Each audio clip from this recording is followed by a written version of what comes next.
അപ്പോൾ കേരളത്തിൽ തന്നെ ഏറ്റവും കൂടുതൽ ബാറ്റ് സെല് ചെയ്ത് പോകുന്ന സ്റ്റോർ നിങ്ങൾക്കറിയാം. അപ്പോൾ നമ്മൾ നിൽക്കുന്നത് ക്രിക്കറ്റ് ഷാക്ക് എറണാകുളത്താണ്. ഓസ്ട്രേലിയൻ പ്ലേയേഴ്സ് കൂടുതലായിട്ട് യൂസ് ചെയ്യുന്നത് ഗ്രേ നിക്കോൾസിൻ്റെ ബാറ്റ്. അപ്പോൾ നിങ്ങൾക്ക് ഇവിടെ കാണാൻ പറ്റും ഈ ഒരുപാട് ബാറ്റ്സ്, ഈ കാണുന്ന എല്ലാ ബാറ്റ്സും ഗ്രേ നിക്കോൾസിൻ്റെയാണ്. അപ്പോൾ ഗ്രേ നിക്കോൾസിൻ്റെ ബാറ്റ് ഏറ്റവും കൂടുതൽ കളക്ഷൻ ഉള്ളതും ഏറ്റവും കൂടുതൽ സെയിൽസ് ചെയ്തതും നമ്മുടെ ക്രിക്കറ്റ് ഷാക്കിലാണ്. അപ്പോൾ ഗ്രേ നിക്കോൾസിൻ്റെ ബാറ്റ് മാത്രമല്ല, ഇത് അവിടെ തന്നെ സ്വന്തം ഒരു ബ്രാൻഡാണ് യെല്ലോ ക്രിക്കറ്റ് എന്ന് പറഞ്ഞിട്ട്. അപ്പോൾ എറണാകുളത്തൊക്കെ വളരെ സുപരിചിതമായ ഒരു ബാറ്റ് ആയിരിക്കും യെല്ലോ ക്രിക്കറ്റിൻ്റെ ബാറ്റ് എന്ന് പറയുന്നത്. അപ്പോൾ ബാറ്റ് മാത്രമല്ല, അതൊക്കെ ഹെൽമെറ്റ്, ഗ്ലൗസ്, കിഡ് ബാഗ്, അങ്ങനെ ഒരുപാട് സാധനങ്ങളും യെല്ലോ ക്രിക്കറ്റിന് അവൈലബിൾ ആണ്. അപ്പോൾ നിങ്ങൾ സ്പോർട്സ് പേഴ്സൺ ആണ് അല്ലെങ്കിൽ അത്ലറ്റ് ആണെന്നുണ്ടെങ്കിൽ നിങ്ങൾക്ക് മസിൽ പെയിൻ വരാൻ ഒരുപാട് ചാൻസസ് ഉണ്ട്. അപ്പോൾ അതിനുവേണ്ടി മസിൽ റിലാക്സ് ചെയ്യാനുള്ള ഒരു പറ്റിയ ടൂളാണ്, ഒരു ബെസ്റ്റ് ടൂളാണിത്. അപ്പോൾ ആ ടൂളും നമുക്കിവിടെ സ്റ്റോറിൽ അവൈലബിൾ ആണ്.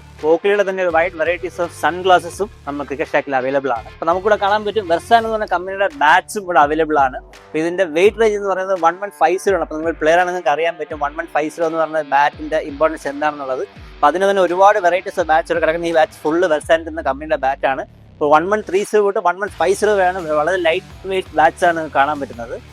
ഒരുപാട് പ്ലെയർ പ്രൊഫൈൽ ബാറ്റ്സ് നമുക്കിവിടെ അവൈലബിൾ ആണ്. നമ്മൾ നോക്കുകയാണെങ്കിൽ ജഡേജയുടെ ബാറ്റ് ഉണ്ട്, സഞ്ജു സാംസന്റെ ബാറ്റ് ഉണ്ട്, സൂര്യകുമാർ യാദവിന്റെ ബാറ്റ് ഉണ്ട്, തിലക് വർമ്മയുടെ ബാറ്റ് ഉണ്ട്. അങ്ങനെ ഒരുപാട് പ്ലെയർ പ്രൊഫൈൽ ബാറ്റ്സും നമുക്ക് നമ്മുടെ സ്റ്റോറിൽ അവൈലബിൾ ആണ്. അപ്പോൾ നമ്മൾ ലൊക്കേഷൻ വരുന്നത് എറണാകുളം വൈറ്റില ബൈപ്പാസിന് അടുത്തായിട്ട് തന്നെയാണ്. അപ്പോൾ നിങ്ങൾ എന്തെങ്കിലും ബാറ്റ്സോ അങ്ങനെ എന്തെങ്കിലും എക്യുപ്മെന്റ്സ് വാങ്ങാൻ പ്ലാൻ ചെയ്യുന്ന ആളാണെങ്കിൽ ഡയറക്റ്റ് സ്റ്റോറിൽ ഒന്ന് വിസിറ്റ് ചെയ്യുക. അപ്പോൾ താങ്ക് യു.